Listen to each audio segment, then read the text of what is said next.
Welcome to the Vault Studios Fantasy Football Podcast, your one-stop shop for all fantasy football info.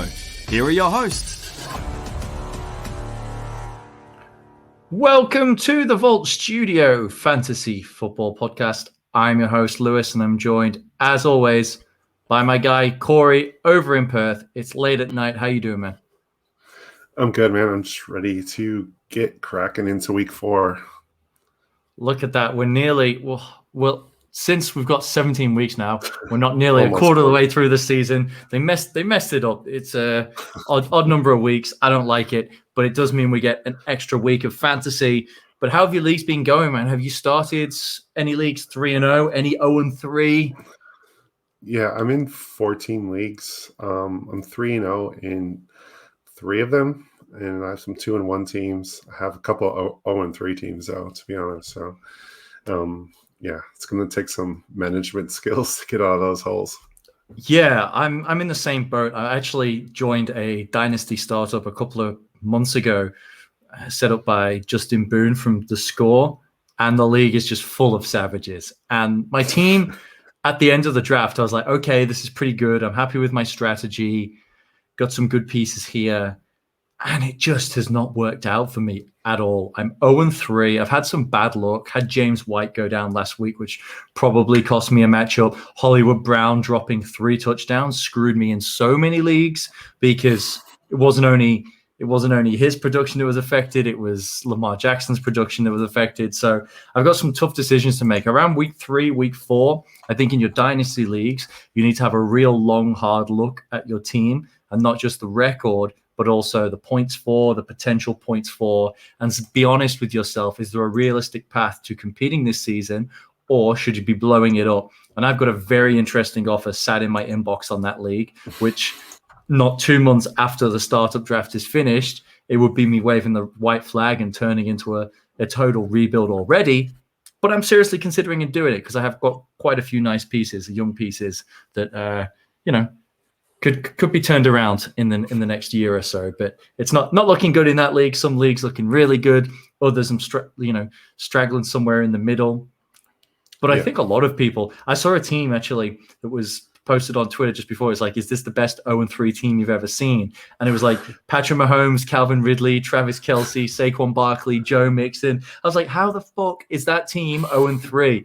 And there has just been some wacky weeks and some crazy blow up. I've seen tanking teams who are trying to tank get spike games out of marginalized players who pop up and ruin that for them. There's a whole lot of craziness going on, which is part of the fun and makes fantasy not very predictable. And as you can put as much analysis and as much work as you want in, sometimes things just don't go your way. With that being said, I think it's time to take a look back at what happened in week 3 and sort of project some of those key talking points from each game. Moving forward to week 4, we got all the games to look at. When do we start going on buys? Is buys like from week 5 onwards? I believe so. Because last year there was a really early bye week for a team. I forget who it was, but someone went on buy in week 4 or week 5. Yeah, but that was because of pandemic, wasn't it? Was that because of COVID that they decided to? Yeah, I think you're right. I think you're right. Yeah, I remember the year, and also the year before there was the Hurricane game and they decided to take the bye in week 1. Yeah, so they don't start until week 6. We got the Falcons, Saints, Jets, and 49ers that first week. Okay. By the way, I would expect maybe after that bye for the 49ers, Jeff Wilson potentially coming back for them.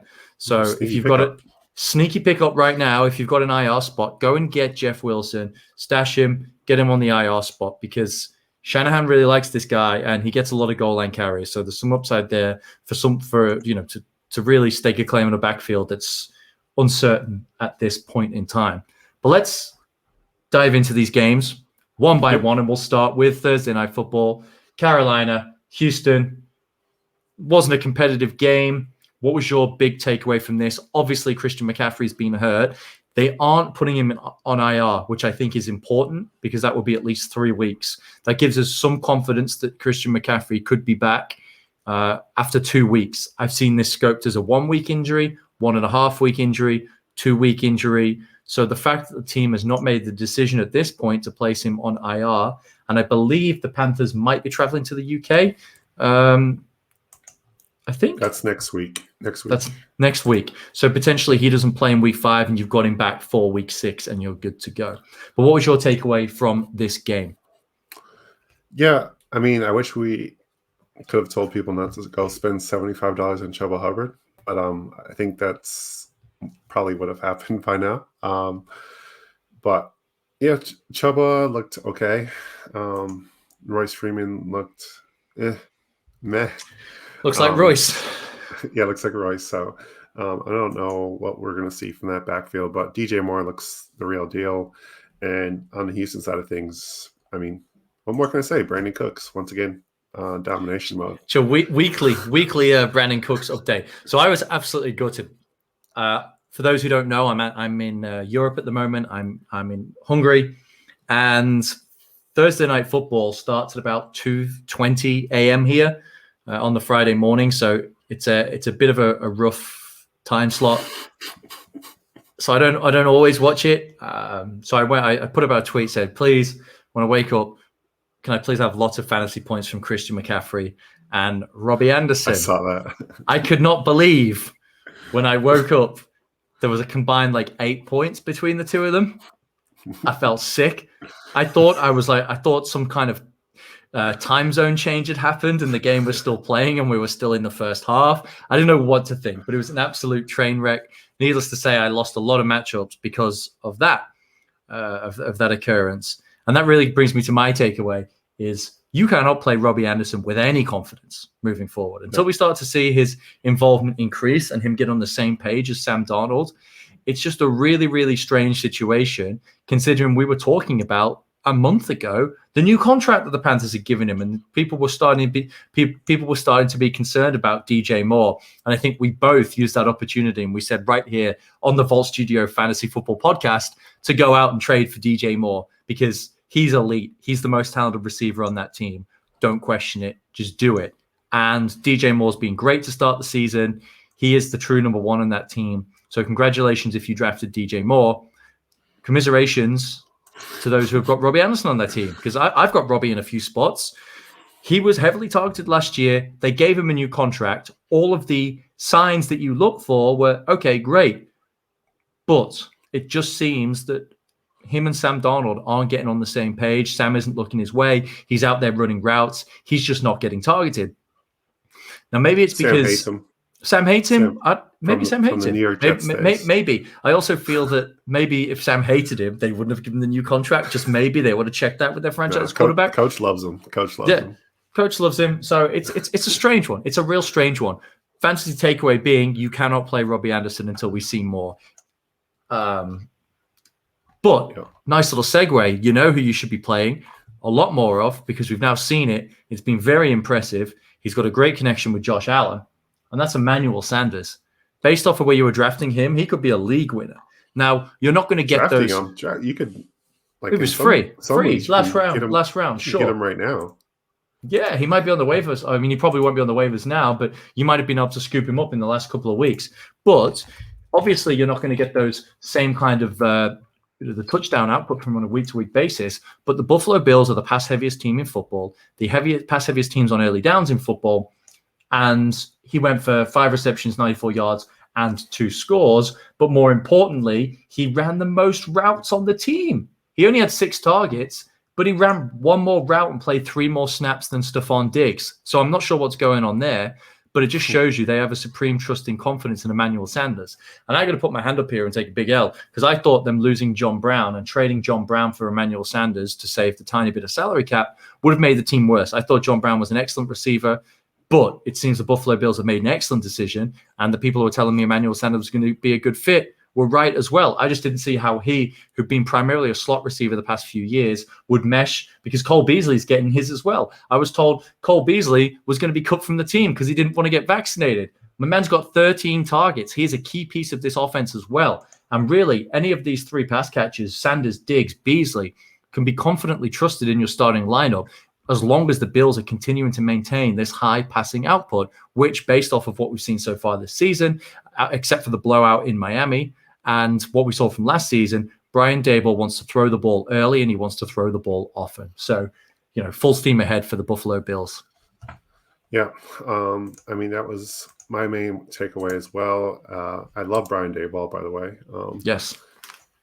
But Zack Moss, I think if you drafted him, I think this is a good time. Right, coming up on these bye weeks is, I probably want to see it maybe one more week, but I'm happy to start him in my flex spot going forward. He's, basically from going inactive in week 1 to, basically usurping your guy, Devin Singletary, basically from all his carries. I know he's not really your guy, but so he had 3 targets on last game. He had, 2 touchdowns as well. He just looks really good in this offense. And I think, with Zack Moss there, it can help out Josh Allen. He doesn't have to take as many hits in the goal line packages and stuff like that. I do think the Bills are going to be a little bit more conscious of when they use Josh Allen to run. Yeah, I don't think they're just going to use him as a battering ram like they've have in the past. So I think Zack Moss is on par to, have 10 touchdowns this year. So I like Zack Moss as a flex play going forward. Yeah, I do too. But I've got to tell you, I fucking hate Zack Moss right now because I drafted him in quite a few leagues because his ADP was not appropriate for what his role was projected to be.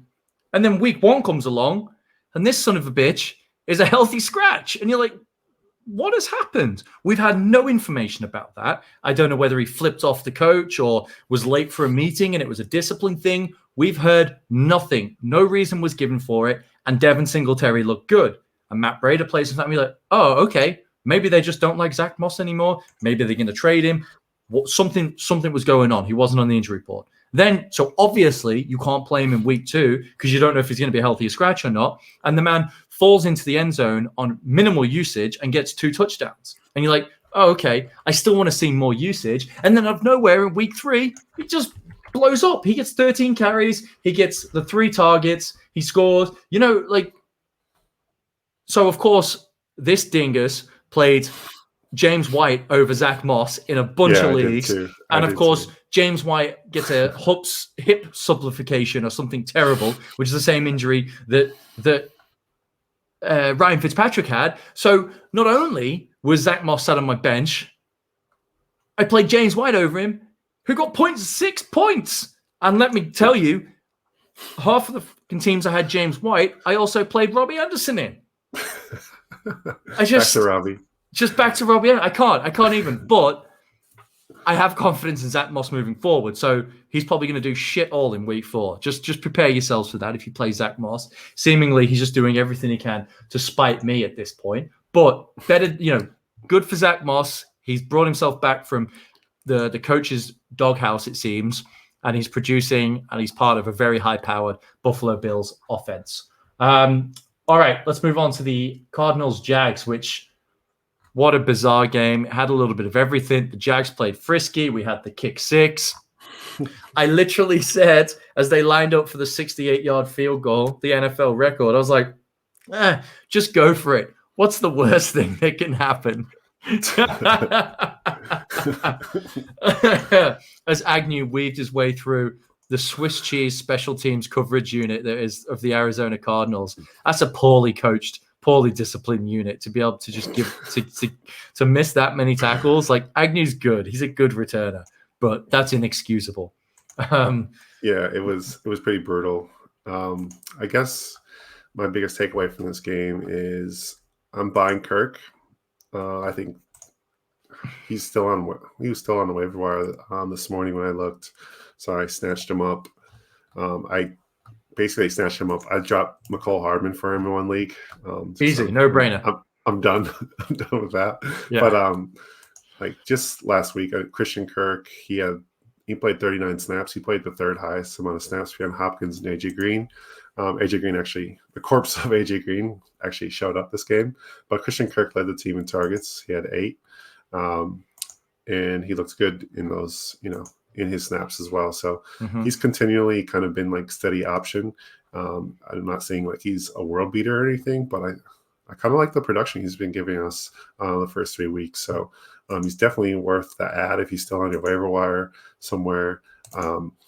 Snatch him up. Yeah, I like that call. I will sort of caveat that with Hopkins was carrying a bit of a knock, and Jacksonville made great efforts to just try and eliminate him from the game. I think it's probably going to be the only time all season we see both AJ Green and Christian Kirk get more targets than DeAndre Hopkins. Yeah. It's a bit of an outlier, but you're correct. Like, Kirk has produced in a few games this season, so he's talented, and love Rondell Moore, but he only ran 14 routes and played 22 snaps. That sort of involvement is not going to be predictive to production going forward, and so you can't trust that. And I think it's because of how well Christian Kirk's playing, he's able to sideline Rondell Moore at this point. Yeah, I would agree. Like, it is a bit whack-a-mole with Arizona receivers, but anytime Kyler could throw for 400 yards, and I think if you have Christian Kirk, you're probably going to be in a good spot on those days. Yeah, no doubt. You want to hitch your wagon to great offenses, and the Arizona Cardinals certainly fall into that category. My takeaway from this is that James Robinson is taking over the backfield. I mean, we've seen it now 2 weeks in a row. Hyde's, his involvement's much higher than Hyde's. He runs more pass routes, gets more targets, and he looks good. He passes the eye test for me on a pretty bad offense. Now, I know the Arizona Cardinals don't have the best defense, but in a world where running backs are hard to come by, James Robinson is going to do just fine. He's going to be able to get you that middling running back to production on a weekly basis. So if you got him, congratulations. In Dynasty, I think this is a good opportunity to move on from him if you've got him. But in redraft leagues, certainly. Yeah, no, 100. He's a sell in Dynasty. And in fairness, he was a sell in Dynasty at the end of the year. And I was stupid. I was not aggressive enough. And if you fell into that same category like me, you weren't aggressive enough selling James Robinson, you've been handed a window now with Travis Etienne. And he's very much you go to your 0-3 or your 3-0 or 2-1 teams in your dynasty league, and you offer them James Robinson and see what you can figure out. Because, that's a win for everyone. If you started 0-3 or 1-2, and looking deep, have a long, hard look at yourself in the mirror and know whether that team's a contender or not. And if it's not, get James Robinson off of that roster. All right. My caveat to that, just FYI, is that James Robinson, I believe his first 7 carries, he had 8 yards. And it was basically one drive of production, and then the rest was just garbage time production, which is good, I guess. But the Jags are going to live in garbage time. They just traded away, or have they done it yet? Or is it they're about to? They're going to trade CJ Henderson away. Yeah, they traded. Well, they traded. That deal was ratified. So he was a first round pick. Now, obviously, they're moving on from for a reason. I just think the defense stinks, and they're going to be in a lot of garbage time. I do think James Robinson is, your gross RB2. Yeah. Can live with that. Now, speaking of gross, this made me sad. Let's move to the Patriots-Saints game. Pat's obviously dropped this one to the Saints. Didn't look great. What was your takeaway? I don't have any strong convictions with my take from this game, but yeah, it was a brutal game to watch. I'm just gonna say stash and hold any Patriots receivers you might have. I do think there's going to be light at the end of the tunnel somewhere. I don't know where that tunnel ends and if it's anytime soon, but I think obviously this game coming up, the Bucs defense has holes in the secondary. I don't think they're going to be able to run the ball. So they just added Richard Sherman, by the way. Bit of breaking news. I know. I'm cover 4 the whole time. Hold on to Jacoby Myers. I think if you're in deeper leagues, you can grab just a piece here and just see what happens. I'm still on a wait and see kind of approach with those guys, and I really don't know what we're going to get. This is more hopeful than anything. I'm not saying go out and get one of these guys, but I'm just saying if you have one, just hold on to him for a couple more weeks. Let's see how it pans out. I think Jacoby Myers is an every week play just on the volume he's getting, and I think those touchdowns will eventually come. He's got nearly a 25% target share. He's averaging nearly 10 targets a game. So Jacoby Myers, I think these ancillary pieces, is something could come from these guys. I am concerned about the tight ends, the production. It's just that does not seem to be working out at this point with Jonnu Smith or Hunter Henry. My big takeaway, we talked about the injury to James White, is this is a buy Damien Harris situation. I think he's going to continue to get lots of carries. You'll probably see him involved a little bit more in the passing game. You're not buying Brandon Bolden? What was that? Well, he was just there, right? And I just think they're like, I don't know. Obviously, I don't think Ramondre was active on the game day roster, was he? He must not have been. Right. And so they went with the 3 running backs. JJ 4 running backs. Sorry, White. Brandon Bolden's play special teams, right? Yeah. So I think Ramondre is going to start to see a little bit of work. The Patriots also worked out about 5 or 6 running backs as well. But for me, Damien Harris, Patriots have got a good schedule coming up in terms of running back rush defense. You've got the Texans, got Dallas, and then you've got the Jets as well. So there are some teams that you can run the football on, and Damien Harris should get plenty of touches and be the most significant back in the backfield. Moving on to the Ravens and the Lions. Was not a great day for Tyson Williams.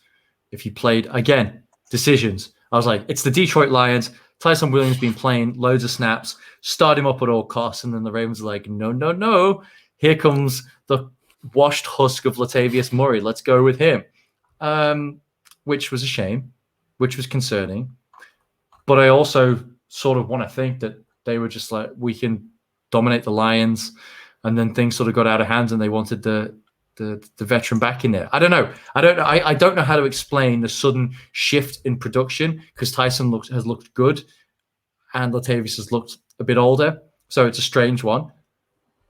I think if you've got Tyson, you probably don't have many better options and you've got to continue to play him and hope that production turns itself around. If you can afford to bench him for a week and sort of wait and see approach and make sure he gets those carries back, if you've got that luxury, I recommend you do it, but it's going to be hard to take him out of your lineup because if you were playing him, he probably is your running back 2 or a flex play for you. So you might not have many better options. Yeah, I definitely agree with that. And I guess my biggest takeaway was I think I have a new crush. I have a new favorite running back, and that's DeAndre Swift. I just love the way he moves on film. He really pops off the screen. I think we talked about that before. He's super electric. Mm-hmm. He's awesome. And he's just fun to watch. So game in, game out. If you have Swift on your team, like make sure you tune into Detroit games just for that. Like they're a shit show. They're a shit show outside of Swift and actually Jamal Williams as well. Yeah. Jamal Williams, he's both very startable, which is rare. It's rare that it's almost like the Kamara Latavius Murray combo of a few years ago, just not on a highly potent offense. It's like Cleveland. Yeah, but I suppose, but Chubb is just not getting any factor in the passing game. But true. Agreed with DeAndre Swift. Let's move on. Speaking of Cleveland and their backfield, let's go on to the Browns and the Bears game. Less said about the Bears' offensive output, the better. There's been plenty of discussion around Fields, Matt Nagy, whose fault was it? Fields, let's just be honest. Fields was bad. The game plan stunk. Matt Nagy's not a good play caller. It's a whole shit show there.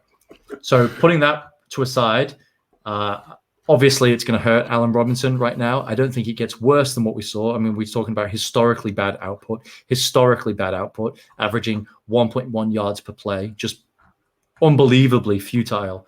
So I think better days are ahead. I think they play the Detroit Lions. Obviously not going to be as a fearsome defensive front as what the Cleveland Browns can offer.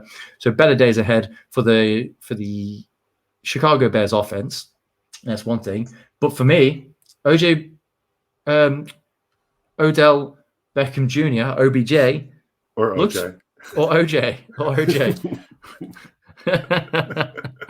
Orange. OBJ. Orange. Yeah, exactly. You knew him, man. Odell Beckham Jr. He looked great. He looked really, really good coming back. And it was like, what's he going to be like? He said he was gassed. He said he was like physically tired from being out there running all those routes at game speed. Obviously, it's like any sport. He's got to get back up to match sharpness. But the fact is, he led the team in routes and he got 9 targets. And he barely played in the fourth quarter either. So huge day relatively for Odell Beckham Jr. for just the milestone of getting back. He looked good. He was on the same page with Baker. I think you can expect big things from him moving forward, especially as that conditioning builds back up. And he should be a lot fitter in the next week. And we told you to buy last week, or at least I did. So hopefully you did that. That's correct. You absolutely did. I mean, Kareem Hunt, he's RB7 right now in PPR leagues. Yeah, it's crazy. It's awesome. He played 33 snaps to Nick Chubb's 40. He ran 21 routes and had 6 targets. I think he's really benefiting from the lack of receiver talent, depth, whatever you want to call it. But whatever it is, I'll take it. And yeah, Kareem Hunt owners will be very happy, considering they drafted him probably in like the sixth. Yeah, he was going in like the sixth, seventh round, something like that. Yeah, I don't want to disrespect Jarvis Landry because he is a very underrated, very good wide receiver, and you're not going to be able to replace him with a running back. But Kareem Hunt is a good route runner, and you're going to be able to get some of the similar short yardage stuff from Kareem Hunt, and those, when you need 3 or 4 yards in a quick route, Kareem Hunt can give you that as well. Maybe not to the same level as Jarvis Landry, but certainly in the shorter areas, Kareem Hunt is going to be able to contribute really, really well. Bengals Steelers. When you think it can't get worse for Big Ben, he goes and plays another game. And it was truly, truly bad. It was comically bad how washed he looked. I mean, at what point do they have to consider benching him for Dwayne Haskins? Now. They have to consider it now. And it doesn't get any easier for them. Remember when they said Ben was in the best shape of his life coming into the preseason? He had his own personal journalist beating the drum. He's been doing yoga. He's been doing the diet. He stopped drinking beer. I love it. But that offense is bad. Very, very bad. Very, very, very, very, very bad. Deontay Johnson hopefully has avoided a serious knee injury. He should be fine. Chase Claypool's getting all of the volume, and he's just getting there off the back of the volume. There's no efficiency. So I still feel okay playing Deontay Johnson and Chase Claypool. They just don't have a great ceiling. But my real takeaway from this is if there's anyone who's not been really paying attention and is still laughingly holding on to the idea that Jamar Chase isn't the real deal, you need to go and trade for him in Dynasty ASAP. Because if he's not there yet, he will be a top 5 receiver in Dynasty by the end of the year. I have no doubt. Just like Justin Jefferson did. And I'm fully on board with going and buying Jamar Chase. All right. I'm not gonna rebuttal. I'm gonna hold my judgment still. I do like what he's put on film so far, but I'm just holding out a little bit longer. All right. A guy I'm not holding out a little bit longer on is Naji Harris. I just thought, look, we all knew the situation when they drafted him. We knew Pittsburgh's O-line was terrible. We knew that he could catch the ball. Big Ben peppered him with 19 targets this week. So when Deontay Johnson went out, he was like, oh, shit, what do I do? Check down to Naji. I think to end the game, it was like 4th and 9, and he just checked it down to Naji Harris for like 3 yards. He was like, fuck it, I'm done. If you can extend this drive, good on you. But I'm done. But I just thought, the way everyone was talking about Naji Harris, I thought he was going to be a little bit more, I guess, explosive. And he just seems kind of like the bigger back that, is fine, but he's not like that next generational type back. Like he's not Saquon Barkley type movement, right? Joe Mixon type movement. Like he's much more of a plotter, if you will, but much more in an Alabama type, running back form. Yeah. I know what you mean. There is just something quite often. He doesn't a lot of running backs, especially rookie ones, will do this, but he's looking to bounce it outside a lot when he's not exercising patience. And I know the offensive line isn't great, but you still need to show some patience and wait for those gaps to open up. And he hasn't been doing that a lot. You see him just try to bounce it outside, and he just doesn't have that burner speed to beat some of these linebackers and defensive ends to the edge. He just can't do it like he did in college. Well, I definitely think he's going to be fine. Like he's going to be, But we know he's going to be a bell cow in terms of the opportunity, the workhorse opportunity he's going to get. We know that's what Tomlin likes. Hopefully this offense moves forward with a new quarterback. I'd be curious to see what they do. I don't know. Maybe they could be in the Aaron Rodgers sweepstakes next year. Who knows? That's quite an appealing situation once you remove Ben Roethlisberger. See, you never know. But while his stock is high, it does feel like maybe it should be time to get out of the Naji Harris market, like you said. Like he's never going to see 19 targets in a game again. That'll be a career high. Right, and his numbers will be forever inflated. Like at the end of the year, they'll be like, Naji Harris had X amount of targets. It's like, yeah, he had 19 in one game. Yeah. He had 3 games. He played 3 extra games, really. Yeah, so if you can get, your value back for Naji Harris, I wouldn't mind doing it. Yep, don't disagree. Chargers, Kansas City. Big upset by the Chargers, and Kansas City are struggling. Bottom of the division. Bottom of the West. Who'd have thought that? But obviously there's lots you can say about the Chargers, a lot of their weapons. Mike Williams, again, we said last week, he is a lock, must start every week. He looks fantastic in his new role. Popped off again. He is the real deal right now. The thing that I was pleased to see, despite the fumble, they didn't bench him. They put their arm around him and said, get out there, son. You can do more. Clyde Edwards-Helaire finally had a decent game, and he's starting to look more like a reliable running back too with upside. I think he had 19 carries. He had 3 receptions, something like that. He got over took one of those receptions in for a touchdown.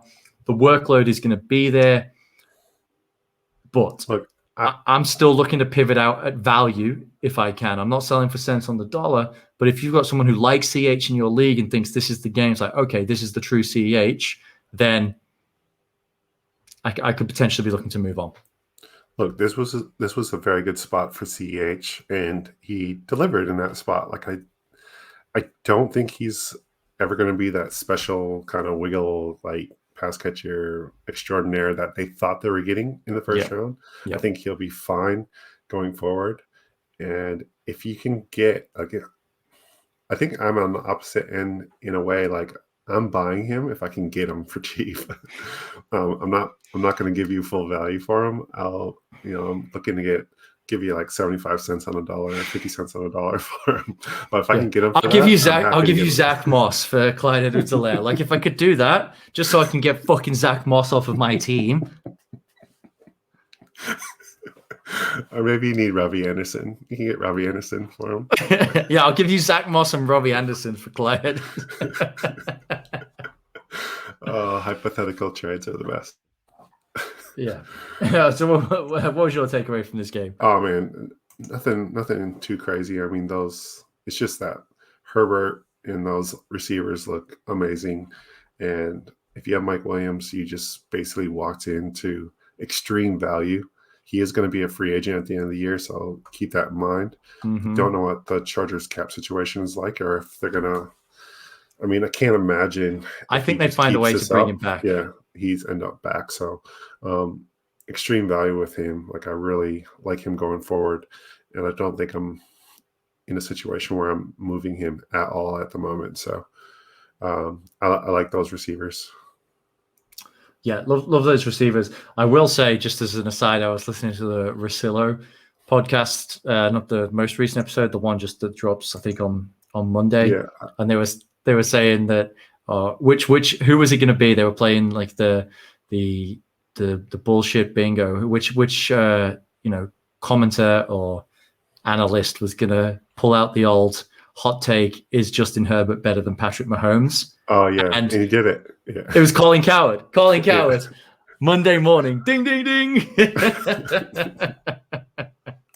Classic. Yeah, I just thought that was funny. It's amazing. The overreaction in the NFL media is something to behold. Let's move on now to the Atlanta Falcons, New York Giants. Giants dropped to 0-3. I know we're not giving records, but it just makes you feel good to say that the Giants are 0-3. My big takeaway. By the way, they haven't had a winning record in 5 years. Like at any point during a season in the last 5 years.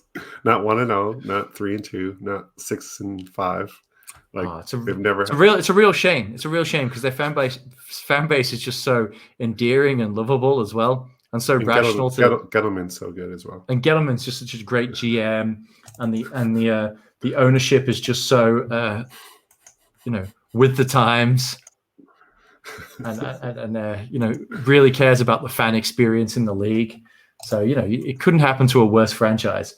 But my big takeaway from this is Kenny Golladay has got to impress moving forward. Otherwise, this deal could get into getting ripped up. This could be one of the worst free agent wide receiver deals in recent memory. This could be a Dwayne Bowe situation because he's maybe not quite as bad. That's like real bad. But this is just not, it's not worked out. He went 4 for 64 when Sterling Shepard was hurt, Slayton was hurt, Evan Ingram wasn't playing well. I don't even fucking talk about Evan Ingram. But he was out-targeted by Colin Johnson, who joined the team late after he was waived by the Jacksonville Jaguars. I think he was like a 6th-round pick or a 7th-round pick. He's just a big-bodied target, but he's not some incredible athlete, great wide receiver. It's concerning that Kenny Golladay was out-targeted by Johnson. He needs to do something big moving forward, or you got to seriously question whether we can play him on a week-to-week basis. Look, I'm still holding on to Golladay just because I think they're still working through it. Like I couldn't trust Jason Garrett as far as I can throw him, which might be pretty far, but I don't know. It'll be further than Big Ben could fucking throw him. I'm sticking with Golladay for now because he came into this game as being probably the most banged up receiver. And he ended up being the only receiver. That's true. So I'm sticking with him for now, but I do get your concern for sure. Yeah, I mean, he still led the team in snaps, ran the second most number of routes, so it wasn't all bad, 5 targets. But for Colin Johnson to see 7 targets on just 19 routes, that's a little bit concerning for him. What about you? What was your takeaway from this game? Cordarrelle Patterson, start him. PPR leagues. Yeah. He's averaging 20 points a game right now, which is ridiculous. It's insane. I know he's inflated by touchdowns, and at some point they're going to have to stop. And I still like Mike Davis. Mike Davis is still getting plenty of opportunities. Yeah. And it's just the catches. It's the catches that Cordarrelle's getting. That is the problem if you've got Mike Davis. Ridiculous. So, and you can play him as running back. Like, sure. Yeah. If you can get him in your running back slot, happy days indeed. Colts. Titans. We should note here that Marlon Mack and the Colts have mutually agreed to seek a trade. He was a healthy scratch, so it is going to be the Jonathan Taylor, Nyheim's backfield moving forward. And Nyheim Hines is a flex play every week.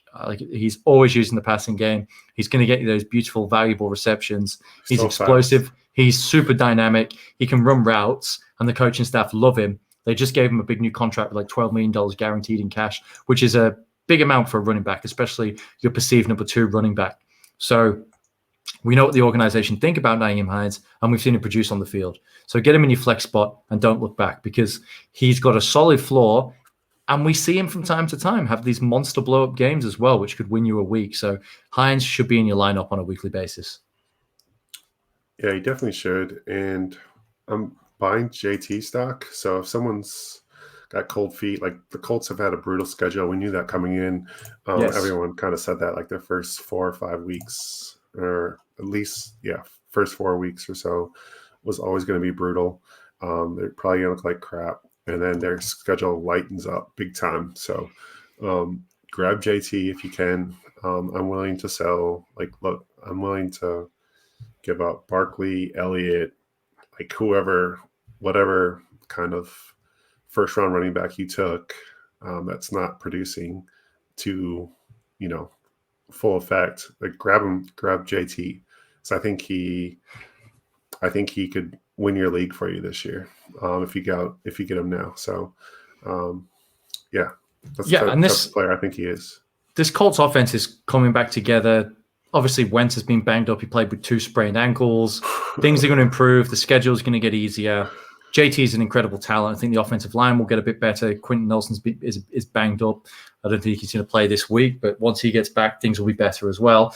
And the planets might start to align. I'm not sure if I could sell Saquon Barkley for him, but if I could just because Barkley's involvement in the passing game and he's started to look better and better each week.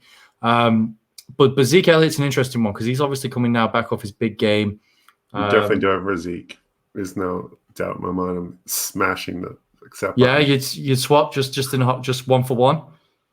Yeah, that's fair. I don't think Elliott is that he's not that same player he was a couple years back. Yes, he's going to get volume, and yes, Dallas is going to make an effort to make him look pretty and do things, but I don't think he's that dynamic player anymore. No, he's going to be their inside runner, but Pollard is going to be there. He's going to be a thorn in the side, and he had that big game against Philadelphia. So we'll just talk about that now. And that was going to be the last game but since we're talking about it, we'll stay on Elliott. I think Elliott looked the best he'd looked all season. I think people start to feel a lot better about him. But he still doesn't look like the Zeke of old. He's not the same dynamic runner. He doesn't cut as well. He's not being used in the passing game to the same extent that he previously has been. But this is an inflated box score. He had the touchdowns. As you said, if I can move Zeke off the back of this, I don't hate it. But I still think he's going to be a very serviceable sort of low-end running back one. But I also see where you're shooting for that upside with Jonathan Taylor because he did the same thing last year. Started slow, came on strong, the schedule got better, and he's a super dynamic runner. And he looks like a young Ezekiel Elliott when he's running the football. Right, exactly. All righty.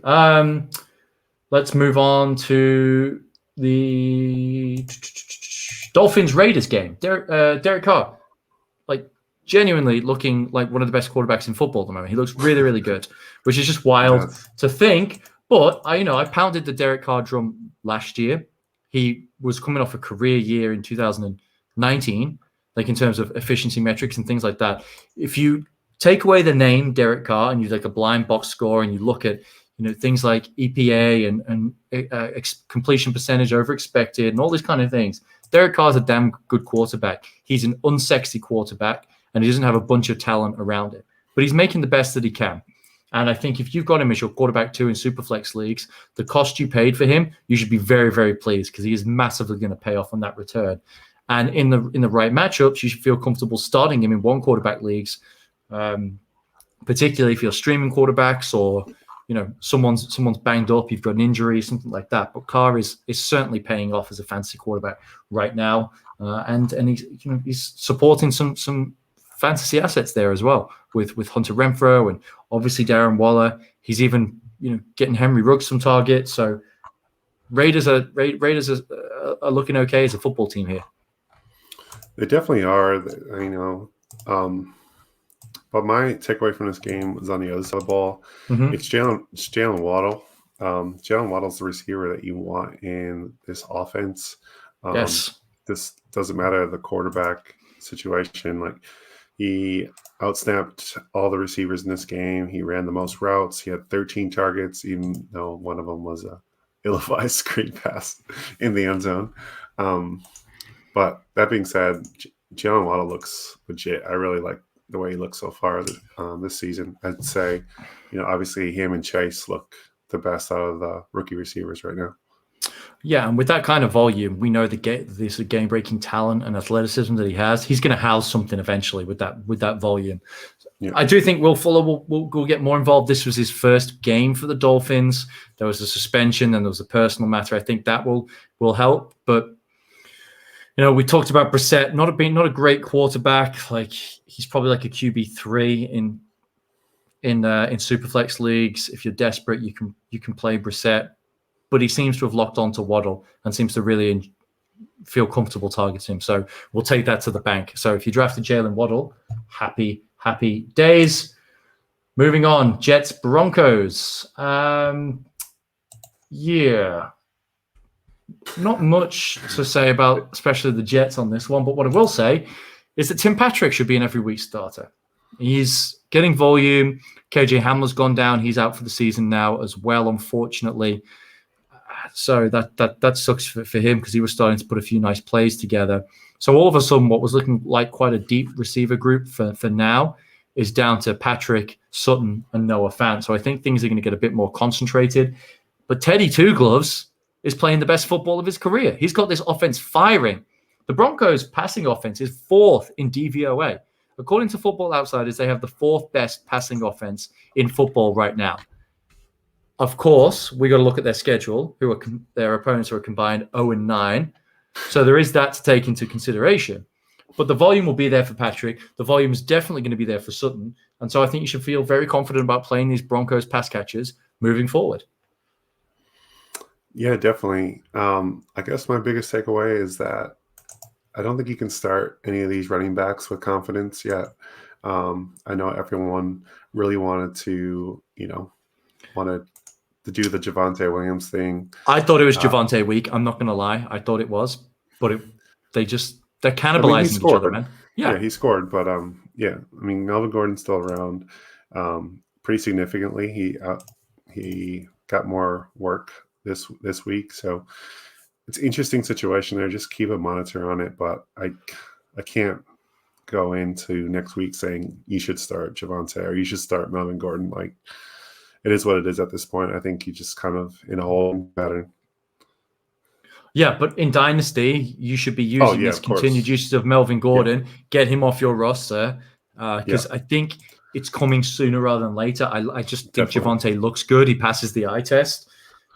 And I think Melvin will be off the roster next year. So if you can, use this to extract value. I think I moved Melvin Gordon for a second and a third in a rebuild nice. Last week. So I felt pretty good about that. Return for an aged running back. All right, Buccaneers, Rams. Rams are the real deal. They're looking very good. The one thing I am concerned about, though, is Bobby Trees. Man, the usage was looking good. Things were looking right. I don't know. I don't know what he did. I don't know why he pissed off Sean McVay but he's gone. Like, he was used heavily. He was a great fantasy wide receiver, and he outsnapped Cooper Kupp.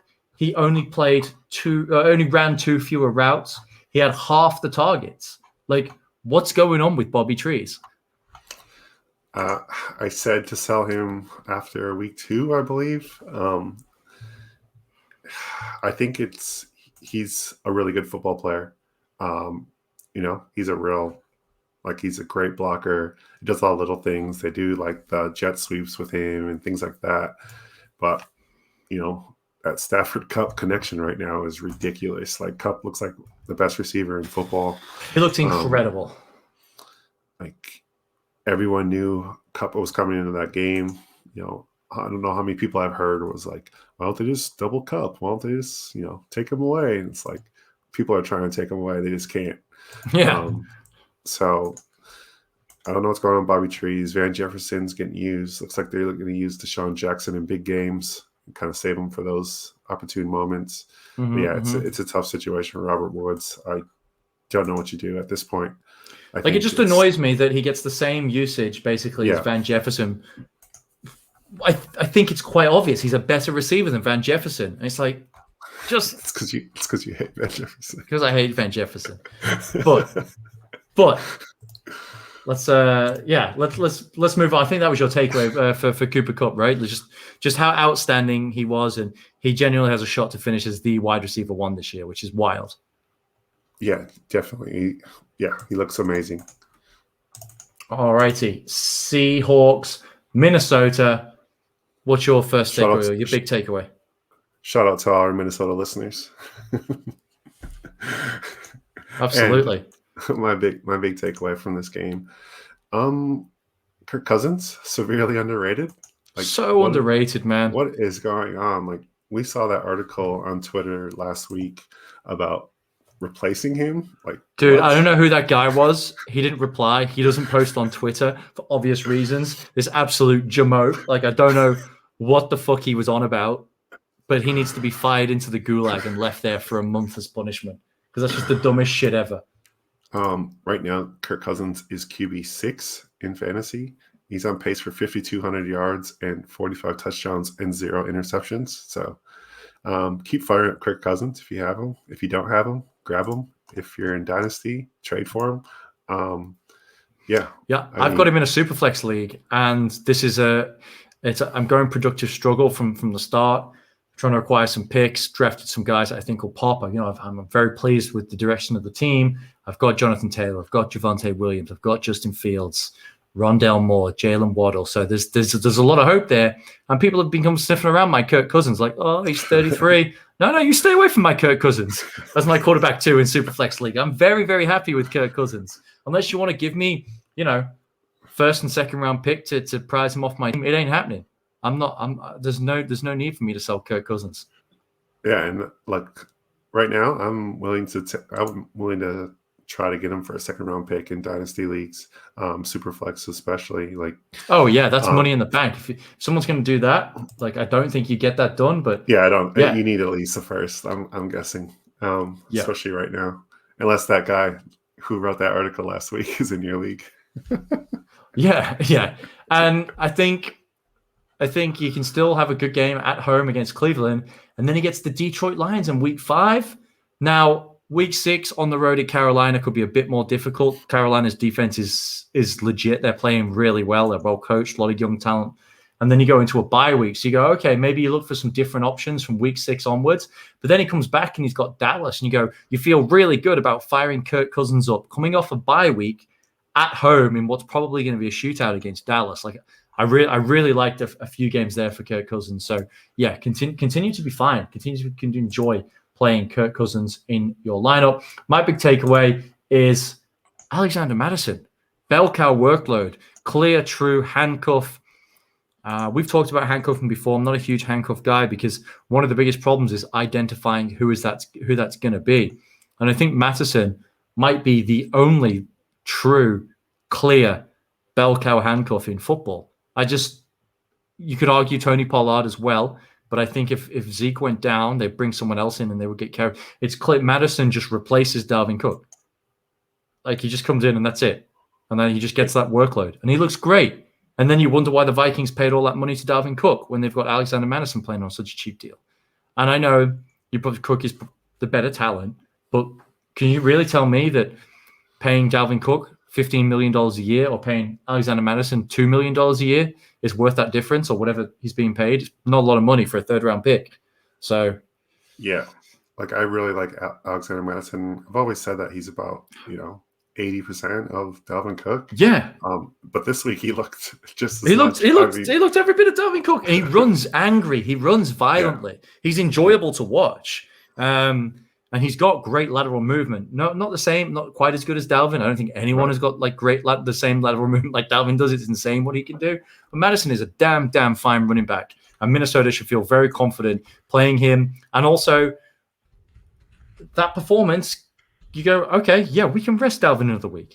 We don't need to rush him back. He's got a history of injuries. Let's take it real easy. This is a team that's got playoff aspirations. They want to go deep. They will be best served keeping Dalvin Cook rested, or at least on a pitch count, with Alexander Mattison running hot in the way that he is. Definitely. Last game for us to cover, Green Bay 49ers. Incredible comeback by Aaron Rodgers. Aaron Rodgers does Aaron Rodgers things, ripping hearts out of opposing fan bases. Definitely. But my big takeaway, finally, he is free. Brandon Ayuk has climbed out of the doghouse, and he is free. And Trent Shitty Sherfield is back down where he belongs with 2 snaps or 2 routes or whatever he ran. Ayuk is back alongst the mountaintop. He got a touchdown. Yes, he didn't have a huge blow-up game, but the usage is back. So if you drafted a lot of Ayuk like I did, based off his sensational rookie year, which I wasn't expecting, I was happy to eat humble pie, take the L on that one. It was very, very painful these first few weeks. So I'm glad to see Brandon Ayuk back. It looks like he and Debo can coexist as well. So better days ahead for Ayuk, but it was just so good to see him back in the lineup, and you can play him in your fantasy lineups moving forward with confidence. Yeah. I don't know if I'm that sold on Ayuk, but sure. Trace Herman, was encouraging. I don't think it was like, oh yes, Trace Herman, he really took planted his flag on this backfield, but it was an encouraging sign. He ran some nice routes. He did some nice things. He also did, kind of some meh things as well. Sure. But I think it's encouraging. He's a rookie. He's learning. Obviously, he had a kind of a longer growth process into this whole thing. So I'm encouraged by Trace Herman. Obviously, if you have him redraft, like, you don't get to see the benefits of it. I don't think you're going to see the benefits of it this season, but I think he's fine hold in Dynasty. And we'll just see how it plays out, because like you mentioned at the top, Jeff Wilson will be coming back soon. It probably gets moneyed up even more, but I think Elijah Mitchell could be back this week as well. Juszczyk's involved, but yeah, it's a tough one in this backfield, a real tough one. But it was encouraging to see him, not to put the ball on the ground, I guess, and score a touchdown as well. Yeah. As we said, longer learning curve. He was in the concussion protocol as well, so probably wasn't practicing all that much. So better days ahead for Trace Herman, I think. And that is all of the games wrapped up. Our key takeaways, what we're looking forward to from the relevant takeaways moving forward for week 4. But speaking of week 4, we've got to check in on our streams. Week 3, quarterback. I went Daniel Jones. You went Teddy Two Gloves.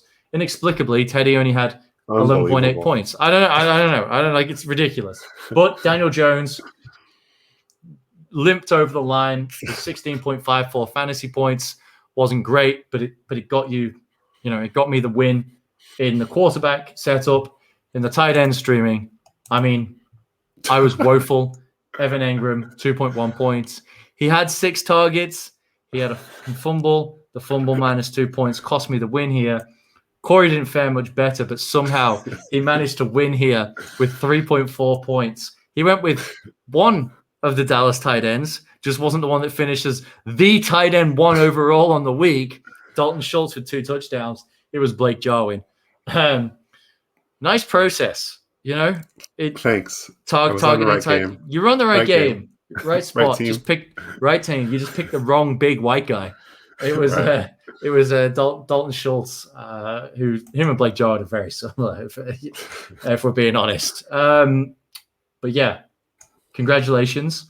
You're averaging 3.45 points with your streams at the tight end position, and are still doing better than I am. So what do you know?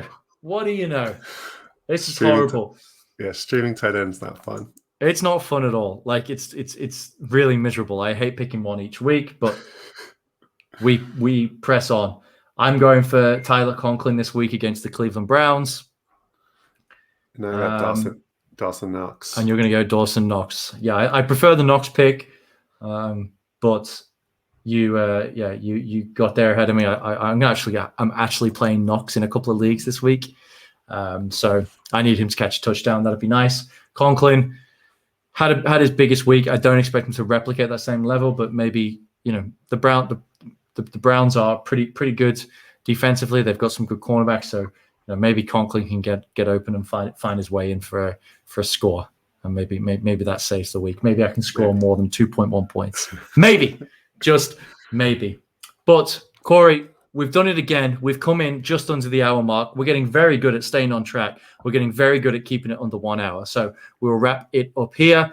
You can find Corey on Twitter at CMoney52. You can find me at FF_Down Under. Be sure to follow the Vault Studio on all of the social media platforms: Twitter, Instagram, Facebook.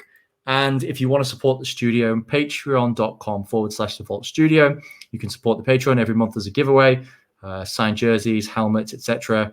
Thanks to our sponsors, Burnley Brewing, who, great sponsors of the show. Corey is eventually going to get his beer from JA. The day he posted it, the posties went on strike or some shit like that. I don't know exactly what happened, but Corey will get his beers eventually. But for now, we're going to head on off. Good luck, everyone, in week 4, and we will catch you next week. See you guys.